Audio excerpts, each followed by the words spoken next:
For today's video guys, balikan ta naman ang malaparaisong isla at dagat sa Guimaras Island. Parang Boracay ang white sand, kung kaya't ang sarap balik-balikan. Kung gusto ninyo maka-idea papunta dito, off din nyo kami. Let's go!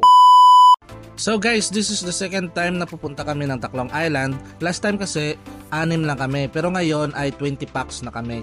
Marami ang gustong sumama dahil gusto rin nila ma-experience ang Tacloban Island. Ang kagandahan dito sa travel namin ay nag-ambagan kami ng 1,000 pesos each para sa lahat ng gastusin, like sa pag-rent ng jeep from Guimaras Port to San Roque, and ang gagamitin naming bangka para sa island hopping. Kasama na rin dito ang mga pagkain. Nung dumating kami sa Guimaras Port ay nag-rent kami ng isang jeep papuntang San Roque na may mahigit 30 minutes na biyahe. After a while of travel, nakarating din kami ng San Roque at nag-rent na kami ng 2 bangka dahil 10 packs lang ang kaya ng isang bangka. From 9 AM to 5 PM na island hopping at activity na ito. So additional 30 minutes naman po ulit para makarating kami sa floating cottage. After na namin kumain ay tumalon na kami. Ito talaga ang highlight dito sa island hopping, no, ang floating cottage nila dahil ang sarap maligo dito. Safe na, napaka-clear pa ng tubig. Anyway guys, check nyo lang po yung comment section, nandun po yung unang vlog ko na may full direction papuntang Tacloban Island at kung ano pa ang mga magagandang lugar na pupuntahan dito. Hope makapunta din kayo dito soon, no? Lastly,